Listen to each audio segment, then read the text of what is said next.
नाज़रीन अस्सलामु अलैकुम वरहमतुल्लाहि वबरकातुहू। आप देख रहे हैं फ़िक्र नज़र पर ख़बरनामा। आइए मुल्क की तमाम बड़ी खबरों पर नज़र डालते हैं। यूनियन पब्लिक सर्विस कमीशन ने मंगल को सिविल सर्विसेज 2022 के इम्तिहान के नताइज जारी किए। इशिता किशोर ने सिविल सर्विसेज इम्तिहान 2022 में टॉप किया है।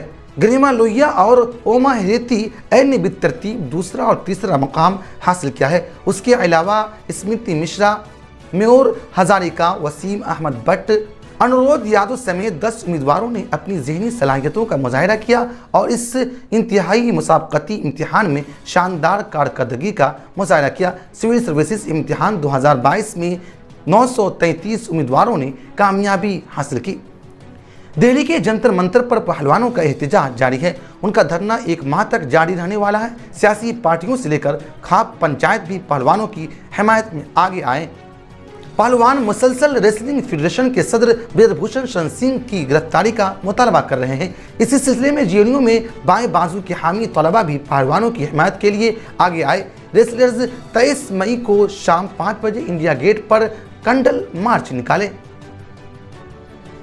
मध्य प्रदेश में 5 माह बाद असेंबली इंतखाबात होने वाले हैं। ऐसे में दोनों बड़ी पार्टियां बीजेपी और कांग्रेस ने उम्मीदवारों के लिए गाइडलाइन बनाना शुरू कर दी है।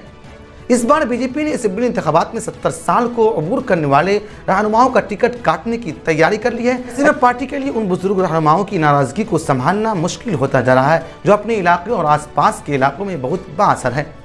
महाराष्ट्र के पुणे में एनसीपी के सरबराह शरद पवार ने वाजे किया है कि वो वजीर आजम के ओहदे के दौर में नहीं है। उन्होंने कहा है कि वो अपोजिशन को मुत्तहिद करने में मसरूफ है।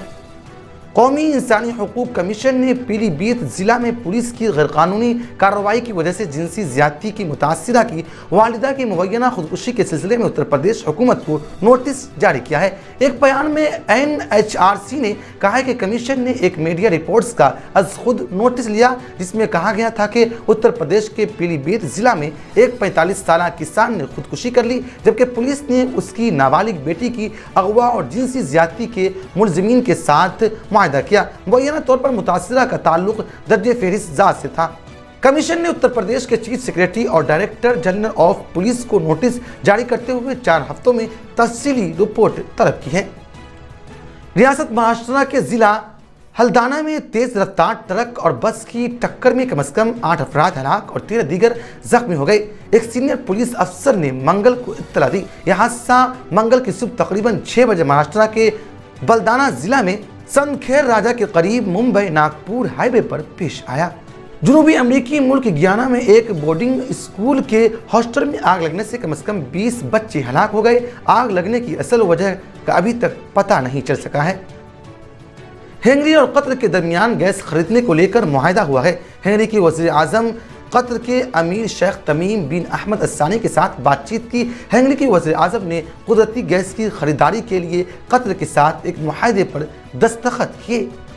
आलमी एथलीट की जारी करदा ताज़ा तरीन दर्जाबंदी के मुताबिक Tokyo Olympics champion Neeraj Chopra दुनिया के नए नंबर 1 जेवलिन थ्रो एथलीट बन गए हैं। टोक्यो ओलंपिक्स में ट्रेंड एंड फील्ड इवेंट में भारत के लिए पहला तलाई तमगा जीतने वाले नीरज चोपड़ा फिलहाल रेसलिंग में मौजूदा आलमी चैंपियन फीटर्स से 22 पॉइंट्स आगे हैं। आईपीएल 2023 के पहले क्वालिफाई मैच में चेन्नई सुपर किंग ने गुजरात टाइटंस को 15 रन से शिकस्त देकर 10वीं बार फाइनल में जगह बनाई। ऋतुराज गायकवाड़ को प्लेयर ऑफ द मैच के अवार्ड से नवाजा गया। नाजरीन, आज के खबरनामा इतना ही। मजीद खबरों, तजज़ियों और तफसीरों के लिए जुड़े रहिए फ़िक्र नज़र ऑफिशियल से। फिर मुलाकात होगी। शुक्रिया।